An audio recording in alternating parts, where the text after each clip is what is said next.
Hi everyone, it is week 2 of EDUA 581, the beginning of your action research project. First of all, I want to say great job so far. You have already shown me that you can be ahead of the game, and you are very conscientious about asking me questions that are relevant, and you've formed groups. You've landed on a topic and most of you have completed the requirements that you need so far, including the NIH training certificate, finished your assignment 1, and I'm just very proud of the progress that you've made. I will be reviewing assignment 1 this morning. This is Monday, so I'll give you feedback on that later on this morning. This is just an encouragement to keep your eyes on the prize. Remember that when you finish this, you will be almost done, and you will be graduates, and it will be a great accomplishment for you. I wanted to, as I promised, walk you through what's happening in the next few weeks, give you a detailed explanation of week 2, which is a big one, and then a glimpse of weeks 3 and 4, just to kind of keep you knowing what's happening in the future weeks, but really focusing on what you need to do this week. So first of all, I'm going to say, before you do anything this week in your discussion board posting or your assignment, please watch the self-paced lesson. It is excellent, and I think that it'll help focus you on what you need to do to complete these 2 assignments. And make sure that you do reference that in your discussion board posting, so that or in your assignment as well. Either one is fine. So I'm going to go into more detail about the discussion board posting a little bit later. And you also have an assignment due on Sunday, which I'm going to also go through in detail later in this video. And then, again, almost all of you have finished this, so congratulations on that. You do have a date tonight with our librarian at 7 o'clock. A couple of you are going to go on the 26th. You've already indicated that to me. Otherwise, everybody else should be there tonight at 7. It should take 45 minutes. Here's the link. It's Adobe Connect, just like what we do with our classes. So see you tonight at 7 o'clock. So week 3, I think the important thing that I want you to see in week 3 is that's when, it's a week from Sunday, is when each one of you needs to be able to write at least 6 pages and have 10 references. So jumping on your lit review is really critical.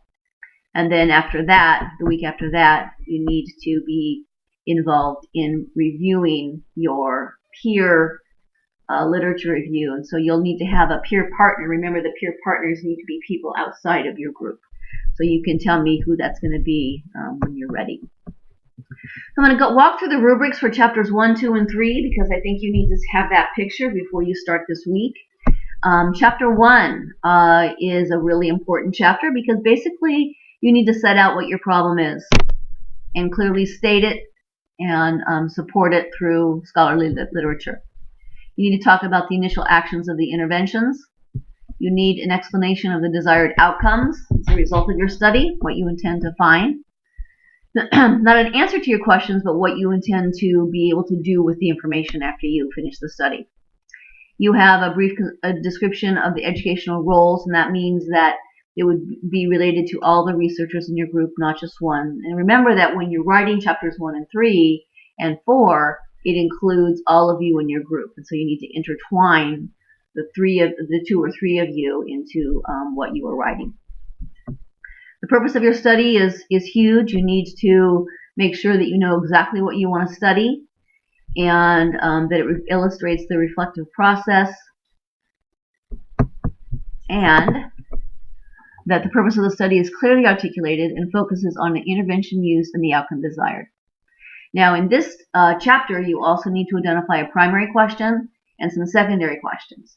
People have asked me, how many secondary questions do you need? I think at this point, it's really just a draft of where you're going with chapters 1 and 3.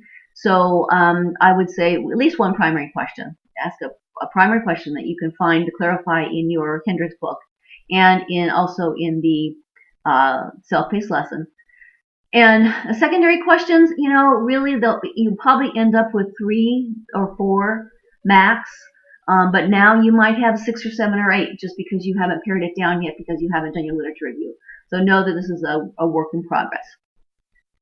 Then lastly, in your chapter 1 will be definition of terms. You don't have to worry about that right now, but when you turn in chapter 1, you will need to take that educational nomenclature, that or jargon that we have, and define them, remembering that this paper could be read by somebody who's outside education. You want to make sure that you're clear on educational jargon. So chapter 2 is a lit review, and this is just like one big paper. And by this week, as we'll look at later, you need to pretty much have an idea of what areas you're going to be studying so that you can divide those up among your group members and start the writing process. It needs to relate to the focus of your problem. It needs to reflect the ideas of major authors, theorists, and other professional sources. It consists of professional sources clearly relevant to the purpose of your study. It includes citations from a minimum of 20 to 30 for the proposal and 30 to 40 for the final. A logical and well-organized presentation of literature. The literature provides a saturation of current and relevant literature, which means that you really need to dig to find out what's out there about literature. So again, for this week, you really need to have an idea of what areas you think you're going to be studying so that you can divide those up and have each person in your group start writing for week 3. Okay, chapter 3 then represents what you're going to do in your interventions. As I said before, this is my favorite one because this is the nut of what's happening in your action research. This is where you describe your setting, and if you have more than one environment that you're studying, which you do, then you will describe all of the settings in which you are conducting your study. Describe the participants in your study, which would be presumably students, could be teachers, could be principals, could be parents. Whomever you're asking questions of or studying will be considered your participants. So you need to have an idea of who that's going to be at this point. The role of the researchers in the intervention, and that means all 2 or 3 of you. Then you need to write out your intervention plan. You need to, what are you doing that's different than what you have done before? And again, IRB folks who are looking at your proposal will want to know what's different about what you're doing than what you did before, which considers it an intervention. And you describe it in detail so that everyone knows exactly what you're going to be doing. Then you have to show multiple forms of triangulation, which can be found on page 91 in Hendricks, and that shows you a breakdown of data collection strategies where it shows 3 columns where you can have some artifacts or observational data or inquiry data. And so if you look at that shows you how you can triangulate or bring in different forms of data collection to support what your conclusion is going to be. Justifications for the connections between data collection strategies and research, and then a description of the data collection methods used in the study are provided in sufficient detail so that a colleague could replicate them, which means that at the end of the day, at the end of your study, if you want somebody to be able to do what you did, it needs to be clearly stated what you did.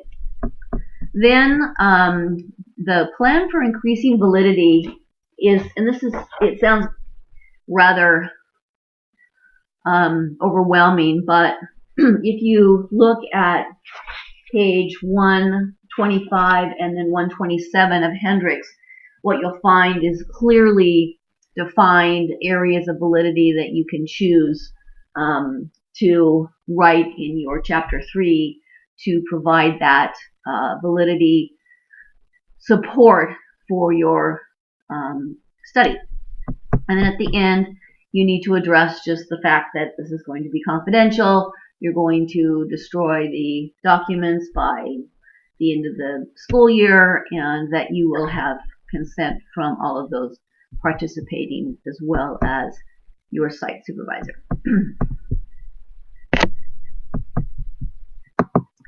Now, the discussion board that's due on January 15th, that's this Thursday, I'm going to change to January 18th because, again, this is going to require you to have conversations with your colleagues that you are working with in your groups.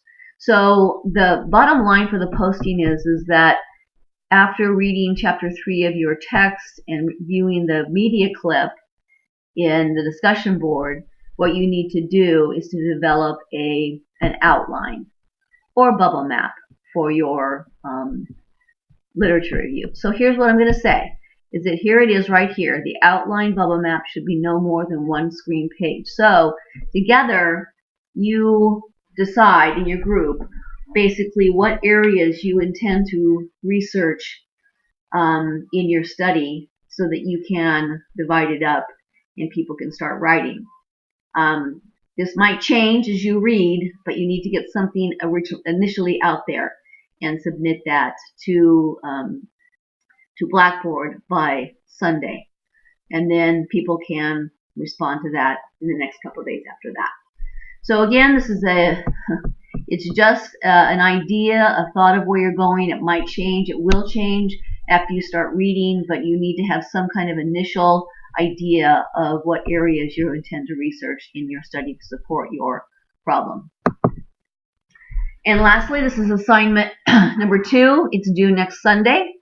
And this is pretty huge. This is a lot because this basically represents the main ideas of your problem, the purpose of your study, and what you're going to do in your intervention to find the information to answer your research questions. So there are 3 parts to this assignment, as it says right here. You need to address the problem and purpose statements, some research questions, and an intervention. It doesn't have to be in the format of chapters 1 and 3, but it does need to address these particular issues. So where it says, after answering the 12 questions from week 2 self-paced lesson, they're just questions to help you narrow down what your problem and purpose are, what your problem and purposes are. So don't get freaked out about those. You don't have to do that in writing, but just ask them of yourselves in terms of reflection. So then you need to address the research questions and put some out there, your primary question, and then some secondary questions that you might want to pursue. Again, this is a draft. It doesn't have to be your final answer, if you will. And then you need to describe your intervention, that is what you intend to do. Have as much detail in this as you know today. And because the more detail you put into this, then the more I understand where you're going and what you're doing, and I can give you feedback on that. So that's due next Sunday. So this is a big week, and I know that you have a lot of other things going on, but please pay attention to this next week, because I think once you get past this week, then again you can continue to refine and perfect your method so that you can be ready when you need to be to get IRB approval and then go on with your study. So have a great week. Again, please contact me if you need to. I'm really good at responding to emails as quickly as I can. That's the best way to get a hold of me. I'm not always available by phone because I'm not always alone. So try email first, and then if that doesn't work, then we can arrange to talk. So good luck to you, and I know you can do it. So hang in there. I'll see you next week.